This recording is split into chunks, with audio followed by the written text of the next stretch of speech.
Bom, pessoal, então, telinha inicial com os assuntos que serão discutidos aqui no vídeo de hoje, os temas do dia.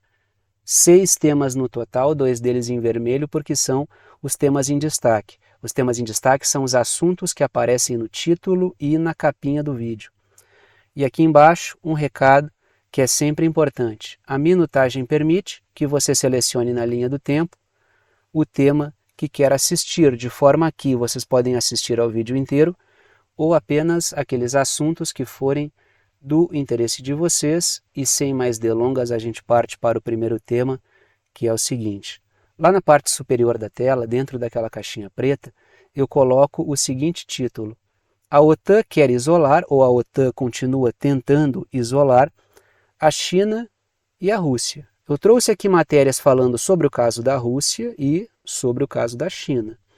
No caso da Rússia, a tentativa constante e cada vez mais intensa de produzir um conflito, ou pelo menos uma sensação, um cenário de pânico em torno de um possível conflito entre a Europa e a Rússia, que seria disparado por uma invasão russa na Europa. Vamos falar um pouquinho mais a respeito disso. Daí vocês vão lembrar, Thiago, tu falou recentemente sobre algo parecido. Sim, falei aí muito recentemente sobre um caso muito parecido da mídia alemã falando a respeito de um documento secreto das Forças Armadas da Alemanha sobre uma invasão russa que dispararia um conflito em 2025. Então, falei disso recentemente e agora vou falar do caso da Estônia. E trago também matérias falando sobre o desespero da OTAN dos Estados Unidos no que tange a questão da investida chinesa durante o Fórum de Davos, uma investida chinesa aí conquistando alguns corações. Vamos falar um pouquinho a respeito disso também nesse primeiro momento. Vamos começar pelo caso russo. Trago aí matéria do The Times. A Rússia pode ameaçar as fronteiras da OTAN dentro de 3 anos, diz a Estônia. Percebam que a moda é dar a data, né? Conforme até satirizou o governo russo através da figura da porta-voz das relações exteriores, que é a Maria Zakharova. O pessoal está numas aí de fazer previsão zodiacal, a partir, dando até data para uma guerra com a Rússia. A Alemanha falou 2025, acho que a primavera de 2025, se eu não me engano, e a Estônia fala em algo entre 3 a 5 anos. A matéria continua. A primeira-ministra alerta que a aliança deve manter a postura sobre a Ucrânia para evitar ataques. Percebam que, de novo, é o mesmo modus operandi. Eu falo sobre um conflito, um apocalipse futuro que pode vir a acontecer caso eu não faça algo agora. Na verdade, o objetivo é trabalhar em cima do agora. É fazer com que a OTAN e os membros da OTAN continuem apoiando a Ucrânia num momento muito complicado, tanto da OTAN quanto da Ucrânia. A mesma coisa que a Alemanha fez, através da sua mídia, a partir de um relatório, lá de um documento secreto das Forças Armadas, agora vem a Estônia, o governo da Estônia, e faz exatamente o mesmo. Então existe uma tendência, isso é a ordem que vem de cima para baixo e começa a se reproduzir na boca dos fantoches políticos. Aí eu pintei o que no mapa para vocês? A parte da Rússia em verde e a Estônia em laranja. Tá? Trago 2 pontos, começo pelas letras vermelhas. A Kaja Kallas, que é a primeira-ministra da Estônia, ela disse que a OTAN tem de 3 a 5 anos para se preparar para a guerra contra a Rússia, ou seja, mais uma liderança, mais uma discussão na mídia europeia a respeito de uma futura guerra com a Rússia, inclusive dando datas e prazos. Segundo ponto, letras azuis. Ela disse a Kaja Kallas, primeira-ministra da Estônia, que a inteligência do país, ou seja, eu coloquei do país entre aspas, porque normalmente esse tipo de estratégia vem de instâncias mais acima no caso, forças transnacionais soprando certas tendências. Ela diz que a inteligência do país aponta que o tempo de ocorrência dessa guerra depende muito do apoio dado à Ucrânia, ou seja, quanto mais, segundo a Kaja Kallas, segundo a inteligência, entre aspas, da Estônia, e, lógico, segundo a OTAN, depende do apoio à Ucrânia, ou seja, quanto mais fortalecer a Ucrânia, mais fraca a Rússia sairá desse confronto, e menor a probabilidade da Rússia dominar toda a Europa. Percebam que o mote é sempre o mesmo. Existe uma tendência que está colocada aí, tá? Tanto é que ontem eu fiz aquele vídeo sobre, acho que foi ontem, né, o caso da Alemanha, por isso que eu falei recentemente, não lembrava se tinha sido ontem ou anteontem, né? Eu leio tanta coisa aqui, converso com vocês, que eu nem me lembro mais o que eu falei ontem ou anteontem. Mas o fato é o seguinte, né? O fato aqui é que existe uma tendência, tanto é que vocês comentaram nesse vídeo aí, né? Vocês comentaram o seguinte: olha, Thiago, já estou vendo muita gente reproduzindo essa bobagem aí, porque é uma tendência, tem estratégia aí, não é algo que vai acontecendo e cria-se ali uma reação em cadeia, os governantes se sentem à vontade, não é bem por aí, isso aí é algo arquitetado. Por isso que eu coloco ali a inteligência da Estônia. Isso aí é algo que vem mais de cima, de forças mais graúdas, né, do que propriamente a inteligência da Estônia. Letras azuis, continuamos no mesmo assunto. A Estônia acompanha a Alemanha ao usar o pânico da guerra futura para forçar o desbloqueio de mais apoio à Ucrânia, agora com a narrativa de conter a Rússia. O risco russo, defender a democracia, das autocracias, etc. Isso é a narrativa da OTAN. Então não tem nada de original na Estônia, nada de original em documento secreto das Forças Armadas Alemãs. Esse é o velho discurso da OTAN. Diga-se de passagem, a causa de ser, pelo menos discursiva, oficial da OTAN é deter o avanço russo, proteger a democracia na Europa, pipipi, pipipi, popopó. Letras vermelhas, continuamos aí no mesmo assunto. É justamente a OTAN que está, agora vamos falar não do discurso, mas da realidade, é justamente a OTAN que está aprofundando o nível de tensão com a Rússia, arrastando a Europa para uma guerra. Então, esse caso aí pode ser o típico caso de profecia autorrealizável. Eu fico alimentando tanto um ambiente de futura guerra, defender-se de uma guerra, que é justamente esse ambiente criado pela tensão contra a Rússia que gera uma guerra com a Rússia. Então é disso que pode se tratar essa questão aí.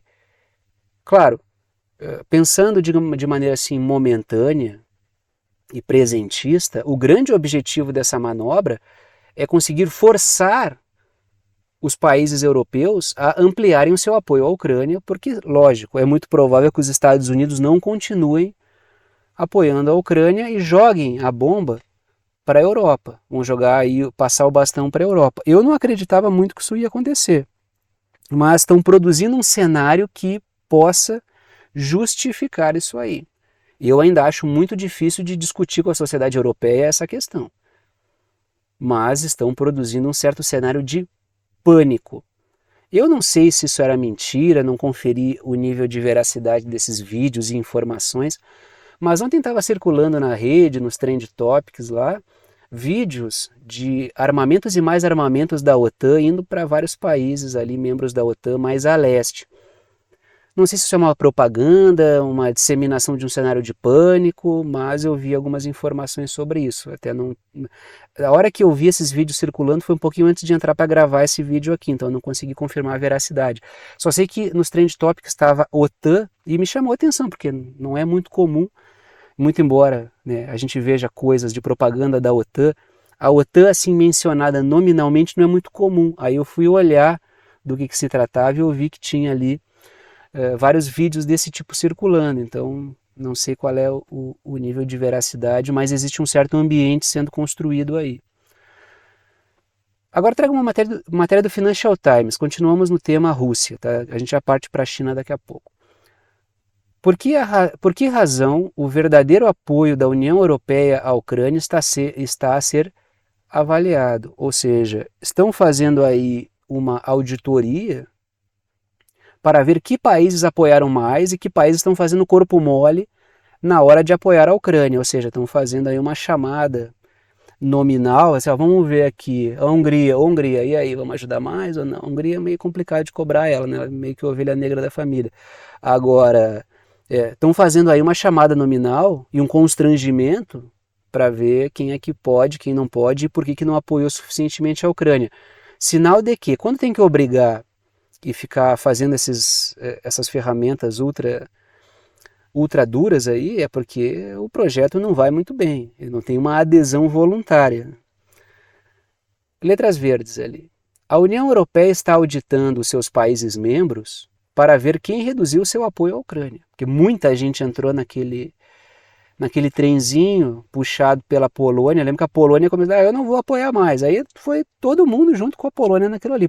Sinal de que ninguém mais queria continuar nessa. O governo polonês, porque vinha tendo muitos problemas com o governo Zelensky e também com setores econômicos ucranianos e setores econômicos poloneses, e o restante porque não aguentava mais a situação. Aí começou a sair um por um. Até o Reino Unido, naquele momento ali, ele disse, olha, meio que deixaram a Ucrânia ao léu. Agora que a situação parece que está quase batendo no fundo do poço, tanto é que alguns vídeos que eu vi ontem circulando, eles colocavam uma sentença desse tipo, né? Será que o colapso na Ucrânia está forçando a OTAN a blindar o seu entorno? Foi até uma pergunta que eu coloquei ontem, né, no vídeo de ontem. Então, eu vi alguns vídeos falando disso, mas confesso, eu não confirmei a veracidade desses vídeos mostrando aí muito armamento da OTAN, muito equipamento da OTAN indo para países do leste. Então eu não sei, né, se aquilo era pura propaganda, vídeos para gerar pânico, gente querendo clickbait que acabou viralizando, ou se a notícia é quente, tá? Eu sou muito honesto com vocês, eu sou muito prudente com essa coisa de vídeo circulando, até porque vivemos aí um ambiente muito turbulento, com guerras inclusive, e na guerra é preciso confirmar muita informação, tem muita mentira circulando aí, avião que caiu, que tem até vídeo dos cadáveres, então tem muita coisa aí que o cara nem deve levar muito em consideração. Ao longo de todo o conflito foi isso, né? A gente viu uma quantidade enorme de mentiras contadas na Ucrânia, a mídia corporativa que faz uma campanha de combate às fake news, foi uma grande propagadora de mentira. A mídia televisiva, o que ela contou de mentira sobre o caso da Ucrânia lá, não está no gibi. Assim como o caso de Israel. Teve muita mentira produzida pelo Estado de Israel e que foi reproduzida pela mídia corporativa televisiva, que, cara, não existe um registro assim muito... eu poderia aqui usar muitas palavras e ainda assim teria problema para registrar toda a sensação de espanto que eu tive a ver tanta mentira sendo retratada na TV daquela forma, coisas assim do arco da velha, né? E a gente discutiu várias delas aqui no canal. Letrinhas azuis, continuamos ainda no tema Ucrânia. Alguns países estão se recusando a fornecer os dados para a auditoria dessa chamada pública aí, né? Mais um exemplo de que o apoio à Ucrânia racha o bloco, porque é impopular. Ou seja, uma coisa é o projeto da OTAN e o projeto da União Europeia sendo usada pelas oligarquias britânicas e estadunidenses para levar à frente o seu projeto. Outra coisa é a aceitação da população europeia sobre isso. Uma coisa é o governo Biden querer apoiar a Ucrânia. Outra coisa é a população dos Estados Unidos concordando com isso. A mídia televisiva agora ela tem uma tese que é bem interessante, que o Biden ele vai mal nas pesquisas por causa da idade apenas, né? Eu tenho percebido que a mídia está tentando endossar isso aí. O Biden os Estados Unidos está voando, é só preconceito com a idade do Biden. Bom, né? Enfim, nem vou comentar esse tipo de coisa, né? Vou trazer aí, vamos falar da China agora, tá? Olhem essa notícia aqui que interessante. Uma grande delegação chinesa está irritando diplomatas dos Estados Unidos em Davos, ou seja, lá no encontro do Fórum Econômico Mundial, porque um embaixador dos Estados Unidos quer garantir que o secretário de Estado, Antony Blinken, também veja uma autoridade suíça, porque a China está... A China, assim, ó, ela foi na festa dos caras e tá dando em cima da mulher do cara. Então ela foi na festa do aniversariante e tá flertando firme com a esposa do aniversariante, entendeu? Então, o ponto é esse. Os caras fazem uma reunião em Davos e a China vai lá e flerta firme com o governo da Suíça. E isso está preocupando os Estados Unidos. Porque a China, na verdade, o que é o Fórum Econômico Mundial e o seu encontro? O Fórum Econômico Mundial, como eu disse ontem e sempre abordei aqui no canal dessa maneira, a função do Fórum Econômico Mundial é sequestrar o empresariado da Europa continental para a mentalidade das oligarquias financeiras britânicas e estadunidenses, ou seja, para a mentalidade do projeto da OTAN. Foi para isso que o Klaus Schwab, ou Klaus Schwab, já vi as duas pronúncias aí, as pessoas usando, mas foi por isso que o Klaus Schwab foi recrutado na Guerra Fria pelo Henry Kissinger, tá? Para esse objetivo. Aí a China vai num evento que é para sequestrar o empresariado da Europa continental e a China começa a sequestrar. Então, a China ela chegou num nível de atrito sistêmico com a OTAN, jogando com a bola no chão. Não tem, a China é jogo de futebol, ela não pegou a bola na mão e atirou dentro do gol com a mão, entendeu? É bola no chão, entendeu? Jogo de futebol bonito, futebol arte. Dentro das regras estabelecidas pelo próprio sistema financeiro transnacional, ela vai lá e canta um pagode no ouvido do governo da Suíça. Ou seja, ela está jogando o jogo melhor do que aqueles que convidaram ela para jogar o jogo, pensando que o Estado socialista chinês, o governo comunista, seria dissolvido por dentro do próprio jogo. Essa era a intenção lá no final da década de 1970, quando convidaram a China para a brincadeira. Aí, agora, a China está aí jogando esse jogo de maneira magistral, ninguém sabe mais direito o que fazer. Letras vermelhas. A delegação chinesa estaria cortejando fortemente o governo suíço, reforçando e criando novos acordos. Por isso a preocupação enorme dos Estados Unidos, porque a China está lá com muita trovinha para cima do governo suíço, né? Letras verdes, terceiro ponto. A China atingiu o estágio de usar um fórum do interesse da OTAN para cortejar aliados da bolha da OTAN. Ou seja, a China participa do evento, frequenta Davos durante o Fórum Econômico, do Fórum Econômico Mundial, né, o evento Fórum Econômico Mundial, e corteja membros, países da Europa continental, que eu coloco como bolha da OTAN, né? Eu coloco como bolha da OTAN. Muitos países, até que nem são da OTAN, eu coloco como bolha da OTAN. Tá? Tanto é quando eu falo de Japão, Coreia do Sul, Austrália, eu falo de Japão e Coreia do Sul na Ásia. Quando eu falo da Austrália, Nova Zelândia na Oceania, eu coloco dentro da bolha da OTAN. Continuamos aí. Letras azuis. A China é uma ameaça sistêmica aos Estados Unidos, pois ela oferece uma alternativa estável a um mundo turbulento. Ou seja, a China não está oferecendo uma quebra naquilo que está sendo feito. Ela está propondo a maneira dela de fazer as coisas, mas está propondo estabilidade. Não precisa fazer uma grande revolução no que está acontecendo. Não, a princípio, a liderança é minha, mas o jogo segue mais ou menos como está. Os Estados Unidos é que vão ficar no segundo plano. A grande questão é que os Estados Unidos não vão topar ficar em segundo plano sem fazer uma bagunça enorme no mundo. Mas o grande barato da China é esse assumir as rédeas sem um grande cataclismo econômico. E isso é muito perigoso. Os Estados Unidos já identificaram isso. Eles falam literalmente dessa forma, né, que são adversário sistêmico porque oferecem uma alternativa viável e estável. A China é tão envolvente que olha só quem foi que caiu aí, né? Quem é que foi pego, ou supostamente pego, apoiando negócios com a China.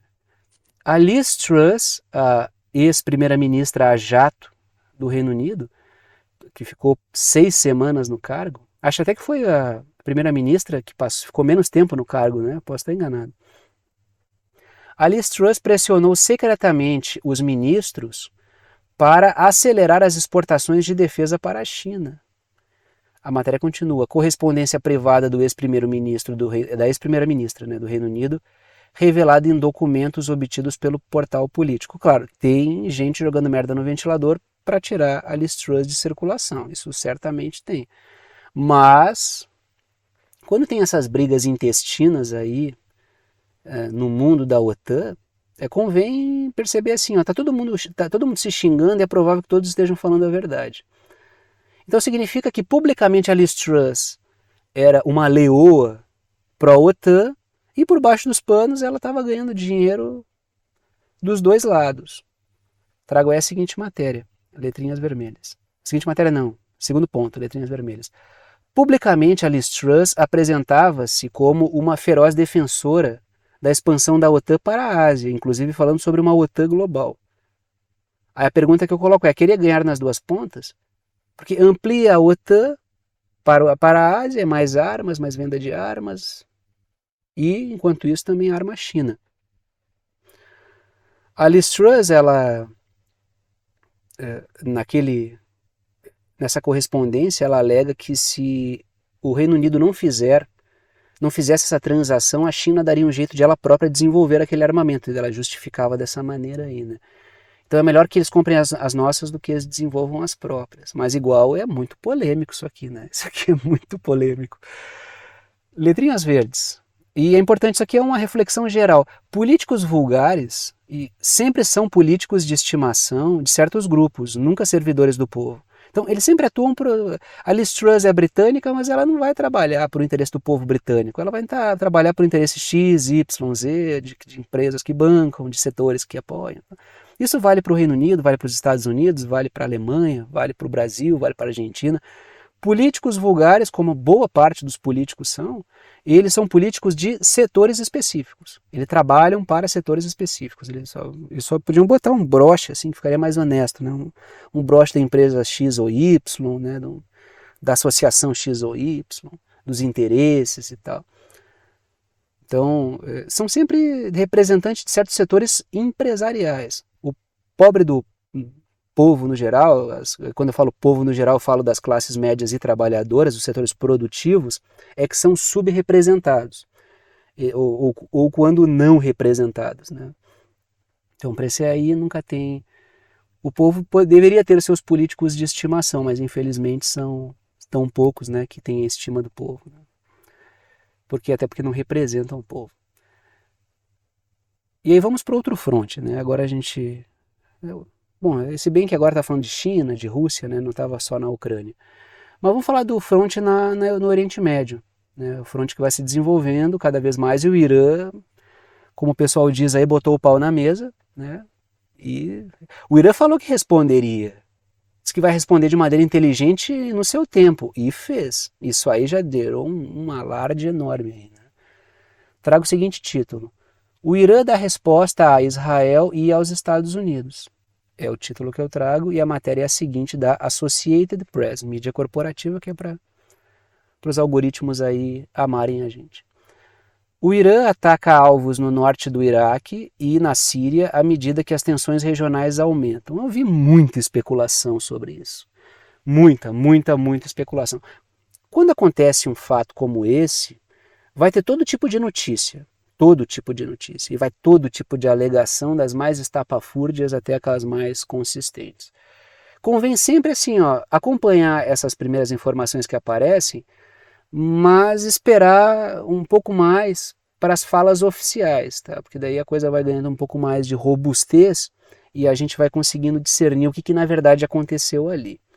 Então eu sempre peço esse cuidado para vocês. Tanto é que assim, eu sempre digo, o meu trabalho aqui é um trabalho de um professor, não é um trabalho de um jornalista, tá? Eu sou professor, não sou um jornalista, então a minha intenção ela é analítica e interpretativa, muito mais do que ficar fazendo breaking news.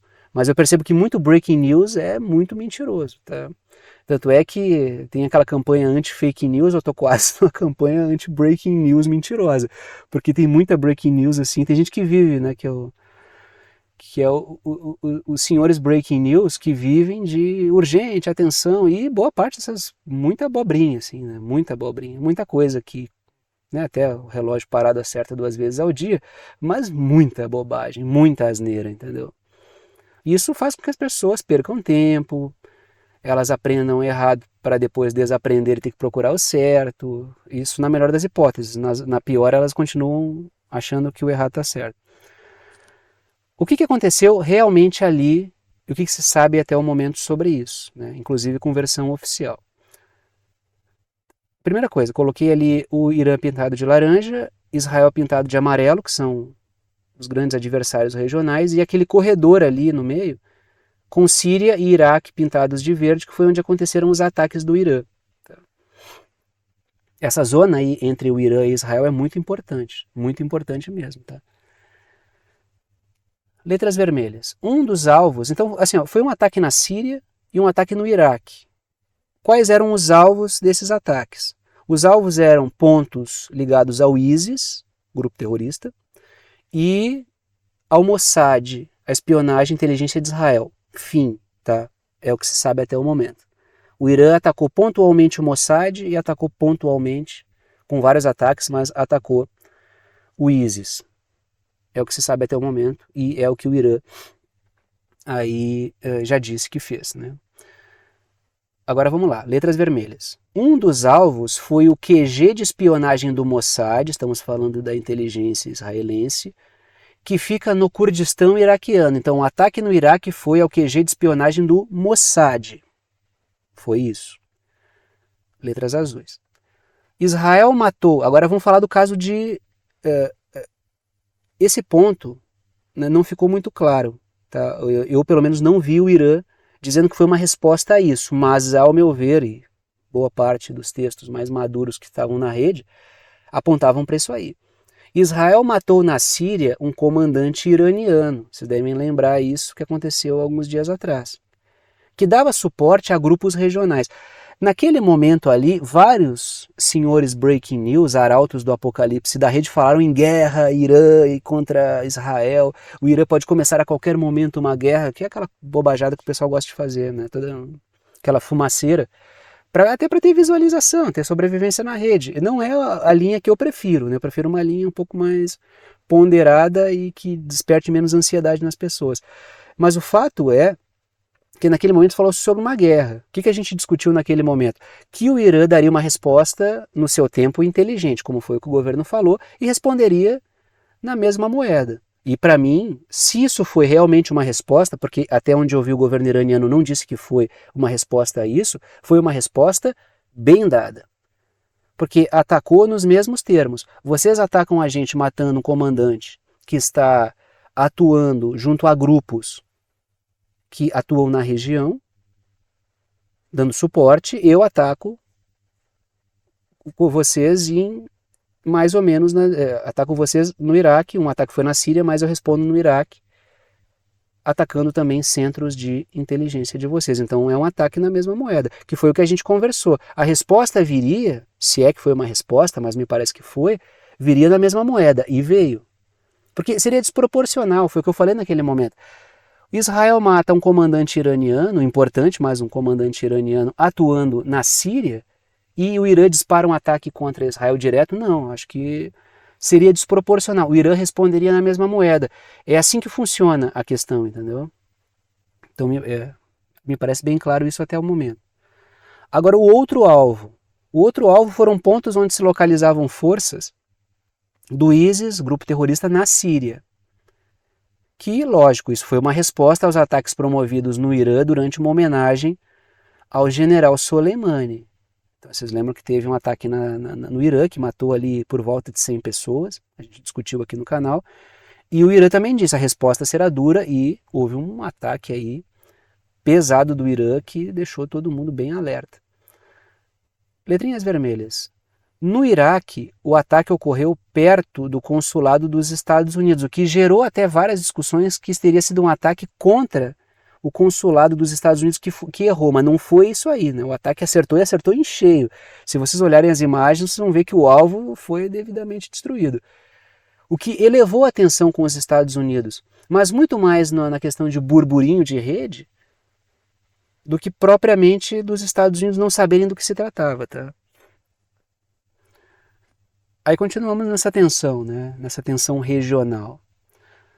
Porque soldados de Nova Jersey se preparam para o envio à Síria e ao Iraque. Mas é uma resposta ao ataque do Irã? Não, porque isso aí já estava planejado antes, tá? Então não é uma resposta ao ataque do Irã. Até porque o ataque do Irã não foi um ataque aos Estados Unidos. Pelo menos não me parece ter sido. Nada comprova até o momento que foi. Agora, se a gente parte do pressuposto de que Estados Unidos e Israel estão juntos, e de que o ISIS atua muito para favorecer os Estados Unidos na região, aí sim, pode ter sido um ataque aos Estados Unidos. Estou dizendo que diretamente, oficialmente, não foi.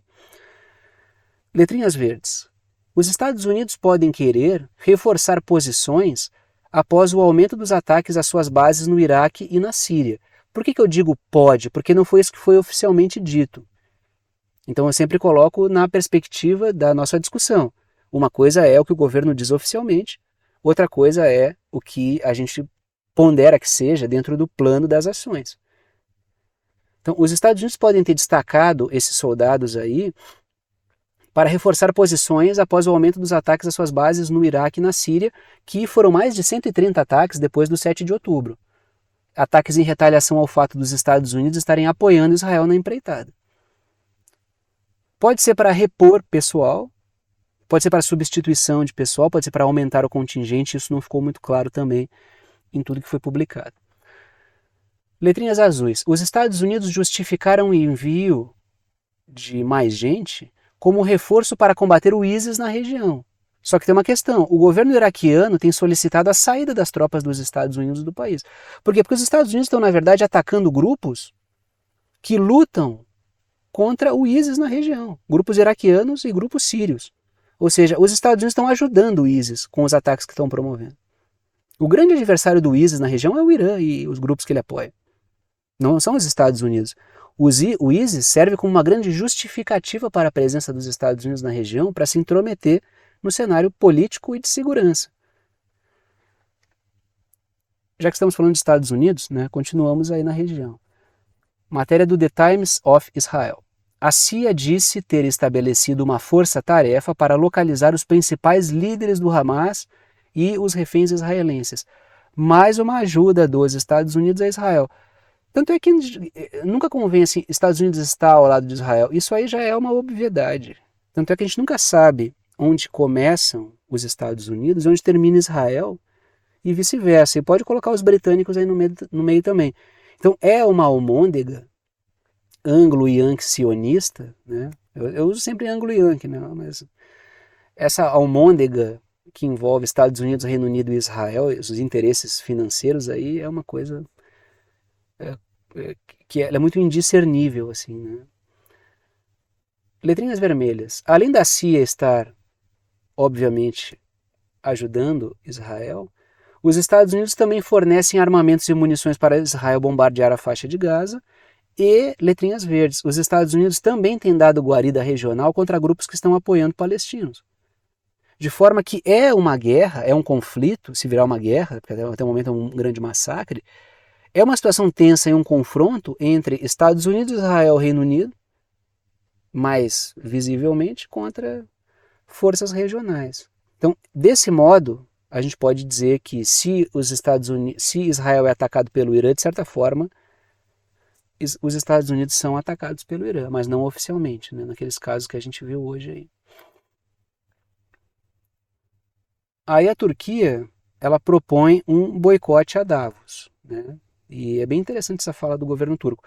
Eu nunca sou pescado por essas coisas do Erdogan. O Erdogan é um político muito habilidoso, que ele utiliza de maneira instrumental essa questão dos palestinos para apresentar-se como uma liderança islâmica internacional e até para também ganhar força política, até porque a gente está falando da Turquia, que é um país majoritariamente muçulmano.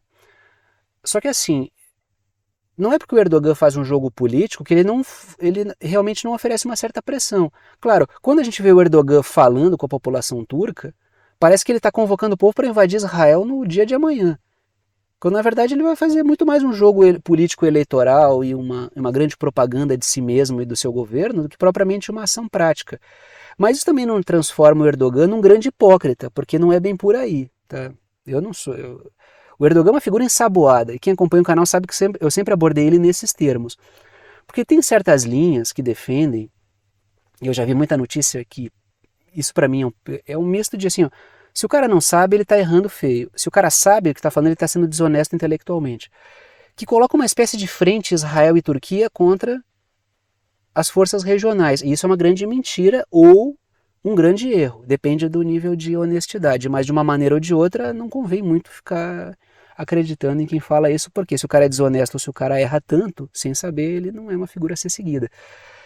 Que constrói uma espécie de frente Israel e Turquia só porque a Turquia tem atacado a Síria. Só que a questão da Turquia na Síria não tem nada a ver com os interesses de Israel na Síria. Diga-se de passagem, os grupos que a Turquia está atacando na Síria são grupos que também são inimigos do Bashar al-Assad, que é governo sírio, entendeu? Então, viu como o Erdogan ele é hipócrita? Enquanto ele faz uma campanha pró-Palestina, ele ataca a Síria junto com Israel. Não é por aí, tem nada a ver uma coisa com a outra. Isso aí ou é desonestidade intelectual ou é um desconhecimento sobre o que acontece na região. O Erdogan tem problema com grupos sírios, com grupos que atuam na Síria, que são curdos, que também são adversários do Bashar al-Assad. Tanto é que se vocês botarem aí fotos, encontro, Bashar al-Assad e Erdogan, vocês vão ver o encontro recente deles pautando essa questão. E olha que o Erdogan e o Bashar al-Assad têm vários problemas dos últimos anos, porque sim, a Turquia, em vários momentos, ela sabotou, ela embarcou no projeto da OTAN de tentar derrubar o governo do Assad. Mas isso foi sendo arrefecido e hoje a questão curda, ela une, de certa forma, tanto o Bashar al-Assad quanto o Erdogan. A questão curda, não estou dizendo que eles são aliados, tá? Longe de mim dizer isso. Mas é preciso também ponderar de maneira honesta as coisas, também não transformar o Erdogan Ele é uma figura ensaboada, ele é uma figura da política, entendeu? Então não convém aplicar certos princípios maniqueístas para avaliar os caras nesse sentido. Trago aí o seguinte título. Turquia propõe boicote a Davos. Por quê? Matéria da Bloomberg. A Turquia ignora Davos devido à posição dos organizadores do fórum sobre a guerra de Israel. Lógico, nem precisa dizer que o Fórum Econômico Mundial é abertamente pró-Israel, crítico do, entre aspas, terrorismo do Hamas e um defensor, né, um defensor da vida, mas de maneira abstrata quando trata-se da morte de palestinos. Isso é o posicionamento padrão. Critica pontualmente o grupo político palestino, exalta o direito de Israel de fazer o que está fazendo e critica em abstrato quando trata-se da morte dos palestinos, como se estivessem morrendo sozinhos. E aí continuamos, tá? Trago aí 2 pontos, começo pelas letrinhas vermelhas. O Erdogan disse que os magnatas de Davos não dão a devida atenção à questão de Gaza. Eles dão a devida atenção, só que apoiam Israel. Tá? Letrinhas azuis. O Erdogan explora o atual momento para apresentar-se como uma liderança islâmica internacional. Ele explora politicamente. Ele é um político. Para o político tudo é política, entendeu? Quem conhece pessoalmente políticos, desde o vereador mais mequetrefe da menor cidade do Brasil até as figuras de proa da política nacional, sabe que os caras fazem política em cima de tudo. São figuras voltadas para isso. Podem até fazer o melhor do melhor do melhor, porque nem todo político é corrupto, muitos são, o sistema é, mas mesmo o mais honesto dos honestos sempre vai fazer política em cima das coisas, mesmo que faça uma boa ação. Letrinhas azuis.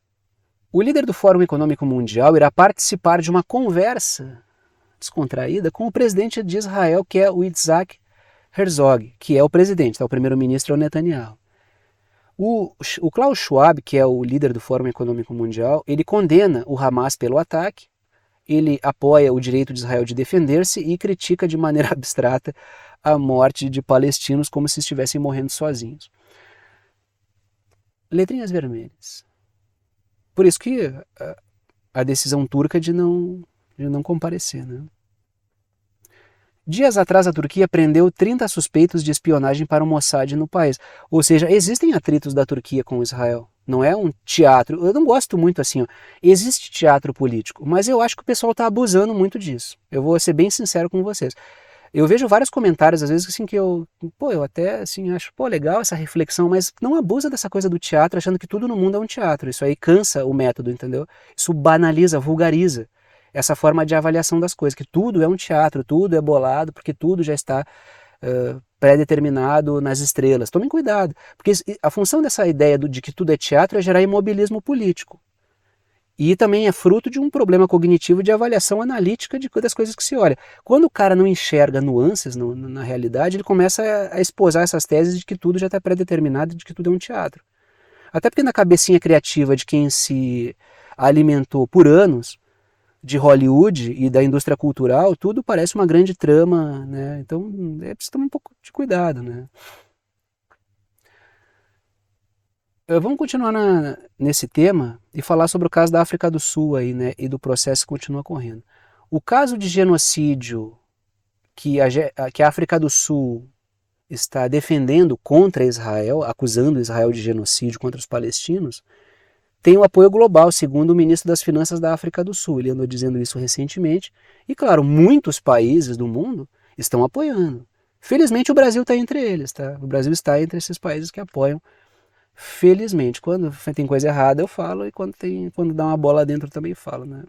Independente do governo. Quem acompanha o canal sabe que eu estou sempre pontuando a questão do Estado brasileiro. Como um canal de geopolítica, me interessa a ação do Estado brasileiro no mundo. Né? Então, letrinhas verdes. Turquia, Jordânia, Colômbia, Bolívia, Brasil, Paquistão e Malásia, dentre outros, apoiam a África do Sul. Por isso a fala do ministro das Finanças da África do Sul sobre o mundo, ou pelo menos boa parte, uma parte importante do Sul global, estar apoiando, porque é uma causa justa mesmo. E não é de hoje que a África do Sul ela aponta um apartheid na forma como os palestinos são tratados pelo Estado de Israel. Sim, tem várias conexões entre a luta histórica do Yasser Arafat e a luta histórica do Mandela, inclusive uma grande relação entre ambos. Agora, a África do Sul, para mim, não sei se para vocês, mas se tem alguém que tem lugar de fala, para usar uma expressão da moda que o pessoal gosta aí, né, nas análises pós-modernas, se tem alguém que tem um lugar de fala, eu não gosto dessa expressão, tá? Para falar de apartheid, é a África do Sul. Né? Se tem alguém que vai reconhecer um apartheid quando o vê, é a África do Sul. Me desculpem aí essa coisa de rir dessas coisas, dessas teorias pós-modernas, mas eu não sou muito fã disso. Tá? Continuamos não, vamos lá bem para leste, né? Vamos falar um pouco sobre a Coreia do Norte e a Coreia do Sul. A tensão continua escalando, vamos ver onde é que isso vai desaguar. A Coreia do Norte amplia a hostilidade, a sua resposta hostil ao que tem sido feito contra ela. A Coreia do Norte está respondendo, tá? Não vamos colocar a Coreia do Norte como o agente do caos. A Coreia do Norte está se defendendo de um caos que está sendo construído na região. Trago uma matéria da Reuters. O Kim Jong-un da Coreia do Norte pede que a Coreia do Sul seja vista como inimigo principal e alerta sobre possível guerra. Dizem que não vão trabalhar para fazer a guerra, mas também não vão evitar ela. Que é a posição da Coreia do Norte. Se o governo norte-coreano recuar, se dobrar, o governo norte-coreano ele é engolido pela situação, ou seja, ele só tem a saída de ir para cima. Quem pode recuar e dialogar são as forças que estão tentando direcionar a Coreia do Norte para o brete, entendeu? Letrinhas vermelhas. Em caso de guerra, o Kim Jong-un disse que o objetivo é ocupar e subjugar a Coreia do Sul. Letrinhas azuis. Esse pedido do líder norte-coreano, ele ocorre em meio a uma escalada de provocações do Japão, dos Estados Unidos e da Coreia do Sul. Ou seja, ele está falando isso em um certo cenário, em um certo ambiente. E é uma resposta a provocações e ameaças que são feitas contra a Coreia do Norte, logicamente. Tanto é que olhem essa matéria aqui, ó. A Coreia do Norte afirma ter testado um míssil hipersônico. A Coreia do Norte lançou um satélite espião, quer lançar mais, faz teste de mísseis balísticos mísseis intercontinentais costumeiramente, sempre mandando recado, sempre respondendo a agressões que sofre. Letrinhas azuis. A Coreia do Norte tem feito constantes exercícios com mísseis intercontinentais e pretende lançar mais satélites espiões em órbita, tanto para espionagem quanto para comunicação em tempos de guerras de drones, né? Letrinhas vermelhas. A abertura de um novo fronte, agora bem a leste, né, na Coreia do Norte, proximidades da China, seria um problema para os Estados Unidos, que já estão às voltas com a Ucrânia e com Israel. Então, o líder norte-coreano também sente isso, né? É o momento de fazer pressão porque os caras estão meio desesperados, batendo cabeça, com problemas de logística. Vamos lá então, vamos botar letrinhas verdes. A Rússia e a Coreia do Norte têm estreitado as suas relações militares, porque os Estados Unidos sancionam todo mundo e vai empurrando os sancionados para o mesmo corner. Daqui a pouco o mundo inteiro está sancionado junto e a bolha da OTAN ficou ela ali em torno dela mesma. Tanto é que eu já coloquei a seguinte sentença, né? Sancionados do mundo inteiro, de todo mundo, univos, né? Porque é um ambiente tão grande de sanções contra países do sul global que gera um time bem bonito pro lado de cá, né? E aí vamos falar do caso da Índia e do Irã, que conversaram sobre a questão dos Houthis. Nesse caso, o Irã tem que equilibrar as suas relações, porque tem boas relações com a Índia e crescentes, né, estreitamente laços com a Índia, mas também apoia os Houthis, que não são fantoches do Irã, alto lá, tá? Alto lá antes de dizer que os Houthis são fantoches do Irã. Isso é uma tese da OTAN completamente mentirosa. A OTAN, o Irã, ele tem relações com os Houthis e apoia a causa dos Houthis, mas não controla os Houthis. Ninguém controla os Houthis no Iêmen, tá? Sempre que se diga. Os Houthis são incontroláveis. Dá para ver pelo que eles estão fazendo aí no Mar Vermelho. Ou seja, os Houthis têm a sua causa apoiada pelo Irã. É totalmente diferente. As relações do Irã com o Hezbollah, que ainda assim não é uma relação de controle, mas uma relação bem mais estreita, é uma. A relação com os Houthis é outra, e a relação com o Hamas é muito mais distante. Então, é preciso ponderar sobre isso, tá? Então é o seguinte, o Irã tem relações com os Houthis e com a Índia. Só que a questão dos Houthis está colidindo com a da Índia. E aí é preciso fazer um meio de campo aí, né? Trago o seguinte título. Índia e Irã falam sobre os Houthis. Houthis, grupo que governa o Iêmen. É o governo de mais de 70% da população do Iêmen. Então é o governo do Iêmen. Trago a seguinte matéria. No Irã, o Jai Shankar, que é o ministro das Relações Exteriores da Índia, ele diz que os ataques a navios nas proximidades da Índia são uma grave preocupação. E claro, é um cenário regional que prejudica a Índia. A Índia vai colocar isso aí na mesa.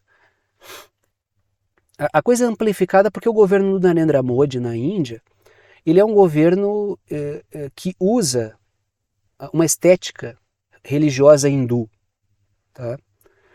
E logicamente ele utiliza a questão o apoio a Israel para afrontar os muçulmanos.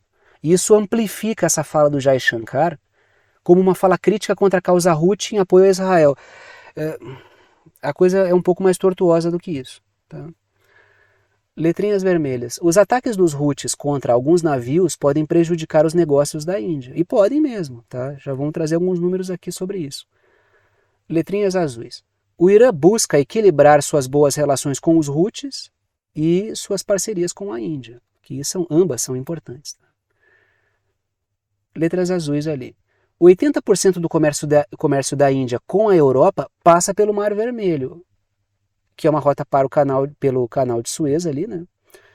E é justamente a região problemática que os Houthis estão promovendo as suas ações em solidariedade aos palestinos, ação importantíssima dos Houthis. Letrinhas vermelhas. A Índia ampliou a sua presença militar no Mar da Arábia por causa da situação tensa regional. Mas isso não significa uma adesão à coalizão naval dos Estados Unidos. Tá? A Índia está vendo os interesses dela no meio disso aí tudo.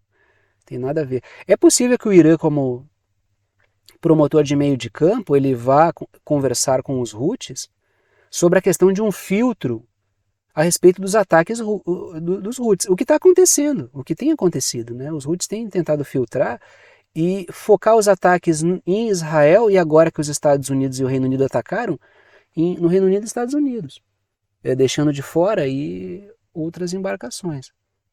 Mas claro, é um ambiente tenso, então às vezes se erra, né? Letrinhas verdes. A Índia, o Irã e a Rússia, com a participação do Azerbaijão nessa rota, estabeleceram um corredor norte-sul que serve como rota alternativa às zonas turbulentas do Oriente Médio, como a rota pelo Mar Vermelho. Então, é uma alternativa, porque questão portuária da Índia até o Irã, aí depois uma conexão do Irã passa pelo Azerbaijão também, pode ir por via aquática depois do Irã, mas passa pelo Azerbaijão e vai até a Rússia, e da Rússia pode ir até mares do norte e alimentar a Europa. Seria um contorno, se a Europa não estivesse boicotando a Rússia. Então assim, quando tu começa a sancionar todo mundo, tu fica sem saídas, entendeu?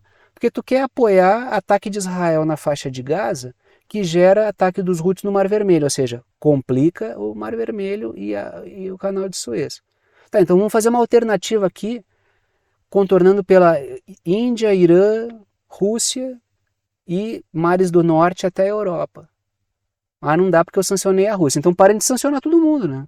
Não vão conseguir fazer guerra contra todo mundo. A bolha da OTAN, ou ela para com isso, ou ela vai ter um enorme problema de logística, que é aí essa rota que eu comentei com vocês. Ó. Portuária da Índia até o Irã, e ali vai pelo Irã e tem dois caminhos ali, ou por terra, pelo Azerbaijão, inclusive a importância da Rússia manter-se próxima do governo do Azerbaijão, dentre parcerias militares que também existem, ou pelo Mar Cáspio, e vai até lá o norte da Rússia e sai por cima lá no Mar Báltico, Mar do Norte e assim por diante, conectando com a Europa. É uma alternativa ao Mar Vermelho, mas aí se vai sancionar a Rússia também fica difícil, né, amigo? E ficamos na Índia, né? Vamos falar da Índia de novo, porque China, Índia e as Maldivas. Porque o governo das Maldivas deu uma guinada em direção à China e truncou todo o meio de campo com a Índia. Tanto é que até o Narendra Modi apareceu foto lá tomando banho de sunga lá em praias indianas. Ele não estava de sunga, tá? Não se preocupe. Foi só uma piadinha. Ele apareceu lá numa cadeira, assim, fazendo propaganda turística das praias indianas, de ilhas indianas, para boicotar as Maldivas, porque está tendo um atrito forte aí entre as Maldivas e a Índia. Olhem aqui esse posicionamento do governo das Maldivas. As Maldivas estabelecem um prazo de 15 de março para a Índia retirar tropas em meio à disputa cada vez maior. Então, o governo das Maldivas deu uma guinada em direção à China, porque isso também equilibra um pouco o jogo para as Maldivas, para que ela não fique muito à mercê da Índia. E ela busca relações com a China, que é um importantíssimo parceiro comercial regional, uma grande potência econômica. Só que ela se indispõe com a Índia, mas ela equilibra as forças, que é o que eu coloco nas letrinhas vermelhas ali. Ó. O atual governo das Maldivas busca a China para equilibrar forças com a Índia. Ou seja, se não vou por aqui, se vocês não vão me dar bons negócios, eu busco ali do lado. E com a China, que é um senhor aliado. Já ali, olhem a posição das Maldivas, tá? Aquelas ilhas em vermelho ali, e eu circulei elas para dar uma destacada. É uma posição extraordinária para a China se houver uma parceria de segurança. Porque a Índia é um grande adversário regional da China, entendeu? Então a China, para a China é um bom negócio, para as Maldivas é um bom negócio, a Índia que está de olho nessa questão aí.